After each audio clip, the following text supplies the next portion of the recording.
이 질환은 소변을 자주 보러 가는 빈뇨와 소변을 보고 나서도 찝찝한 느낌이 있는 잔뇨감이 있기 때문에 방광염과 비슷하다고 느낄 수 있습니다. 하지만 염증성 질환이 아니기 때문에 빈뇨통이 나타나지 않는다는 점에서 방광염과 다릅니다.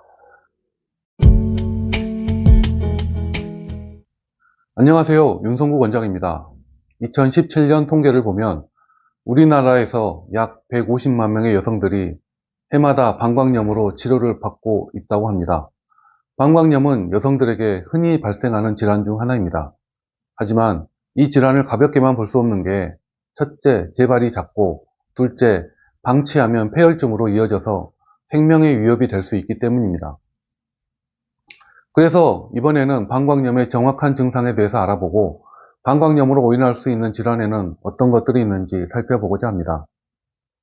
방광염은 골반의 앞쪽 면에 위치하고 있습니다. 그리고 여성이라면 자궁의 앞쪽, 아랫배 쪽에 위치합니다. 방광은 치골 뒤쪽에 위치하며 콩팥에서 걸러진 노폐물을 저장했다가 배출하는 장기입니다. 소변은 일정량에 도달할 때까지 방광에 저장됩니다. 이를 좀 더 자세하게 이야기하자면 콩팥에서 소변이 생성되는 속도는 시간당 50ml 내지 80ml 정도입니다. 그리고 우리가 소변을 보고 싶다는 느낌이 드는 정도는 200에서 300ml 정도입니다. 그래서 일반적인 경우라고 하면 우리는 서너 시간마다 소변을 보고 싶다는 느낌을 가지게 됩니다. 그래서 하루에 4회 내지 8회 정도 소변을 보게 됩니다. 그런데 방광에 염증이 생기게 되는 경우가 있습니다. 성인 여성의 경우에는 매우 흔하게 나타나는 현상인데요. 가장 큰 원인은 대장균이 방광점막에 침범했기 때문입니다. 세균이 방광점막에 달라붙어서 염증을 일으키는 질환을 방광염이라고 하는데요. 방광염에는 전형적으로 나타나는 세 가지 증상이 있습니다. 일단 방광염에 걸리게 되면 빈뇨 증상이 나타나게 됩니다. 빈뇨란 하루에 소변을 보러 가는 횟수가 8회 이상이 되는 것을 말합니다. 앞서 이야기한 것처럼 정상적인 경우라면 하루에 소변을 보러 가는 횟수가 8회를 넘지 않습니다. 하지만 방광염에 걸리면 화장실에 자주 가게 됩니다. 방광점막에 생긴 염증 때문에 뇌로 전달되는 신호체계에 오작동이 일어나게 되어서 뇌는 방광에 소변이 꽉 찬 것으로 착각하게 됩니다. 그래서 화장실에 갔다 왔는데도 자꾸 또 화장실에 가게 됩니다. 또 문제는 빈뇨가 야간뇨로 이어진다는 점입니다. 잠을 자게 되면 몸이 안정되기 때문에 방광에서 올라오는 느낌이 더 강해집니다.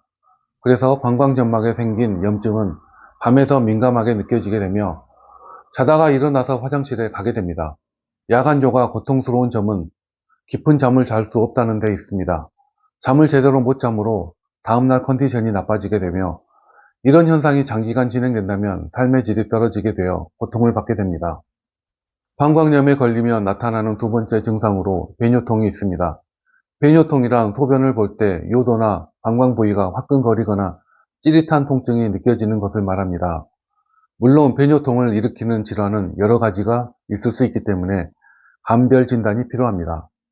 이에 대해 간략하게 이야기하자면 소변을 보기 시작했을 때 통증이 시작된다면 요도염인 경우가 많고 소변을 거의 다 본 지점에서 통증이 느껴진다면 방광염일 경우가 많습니다. 그리고 통증이 심해지면 소변을 보고 나서도 통증이 느껴질 수 있습니다. 또 통증이 주변부로 확대되는 경우가 있는데요. 아랫배가 아플 수도 있고 허리가 아플 수도 있고 골반 부위가 전체적으로 통증이 발생할 수도 있습니다. 배뇨통은 방광염의 전형적인 증상 중 하나입니다. 보통은 소변을 볼 때 염증 부위가 쓸리기 때문에 통증이 생깁니다. 그런데 꼭 염증 때문이 아니더라도 어혈 때문에 통증이 발생하기도 합니다. 이게 어떤 경우냐면 염증 때문에 방광 주변 근육과 조직들이 긴장을 하게 되면 혈액순환이 잘 안 됩니다. 그러면 2차적으로 방광 주변이 딱딱해지고 차가워집니다. 한의학에서는 이런 현상을 어혈이라고 표현하는데요.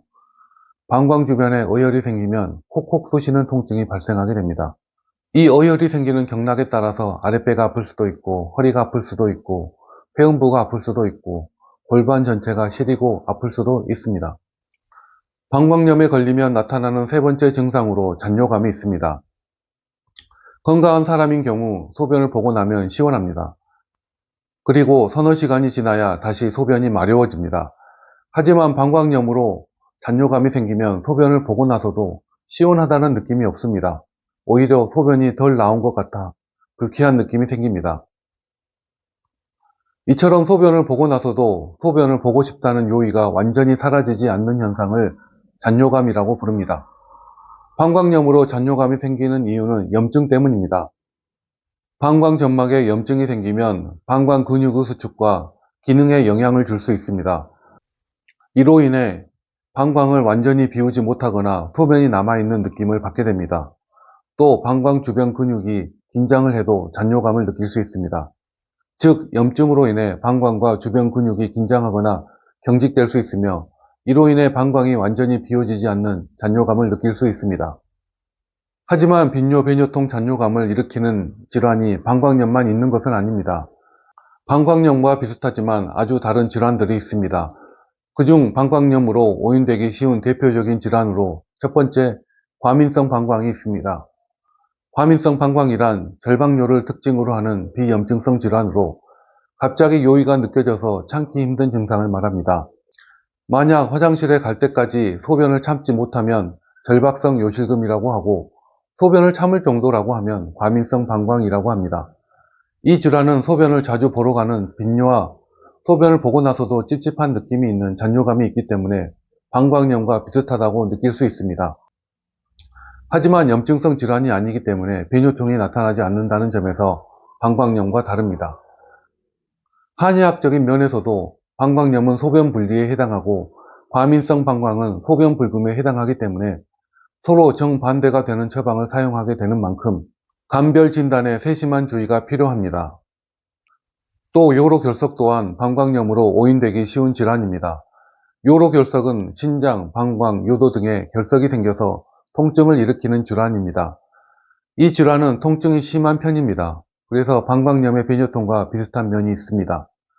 하지만 방광염의 경우에는 소변을 볼 때 통증이 느껴지는 반면 요로결석인 경우에는 수시로 극렬한 통증이 발생한다는 점에서 다르다고 하겠습니다. 그리고 간질성 방광염 또한 방광염으로 오인되기 쉬운 질환입니다. 간질성 방광염이란 방광점막이 파괴되어서 방광에 통증이 발생하는 질환입니다. 이 질환이 방광염과 다른 점이라고 하면 방광염의 경우에는 소변을 볼 때 통증이 발생하는 반면에 간질성 방광염은 소변이 차오르면 통증이 발생하다가 소변을 보고 나면 통증이 사라진다는 점입니다. 간질성 방광염은 난치에 속하는 질환으로 한번 악화되면 치료가 어려운 편이기 때문에 초기에 발견해서 관리하는 것이 관건이므로 간질성 방광염을 일반 방광염으로 오인하지 않는 것이 중요합니다. 방광염은 여성들의 감기라고 불릴 만큼 여성들에게 흔한 질환입니다. 다만 방광염이 감기와 다른 점이 있다고 한다면 감기는 바이러스 질환인 반면 방광염은 세균성 질환이므로 항생제를 사용한다는 점입니다. 즉, 감기처럼 자주 방광염에 걸린다면 항생제에 내성이 생길 가능성이 높습니다. 항생제에 내성을 가진 내성균이 생기면 앞서 언급한 것처럼 폐혈증으로까지 이어질 수 있습니다. 따라서 면역력이 약한 여성이라면 방광염 증상에 대해 잘 숙지하고 초기에 제대로 치료하는 것이 중요하다고 하겠습니다.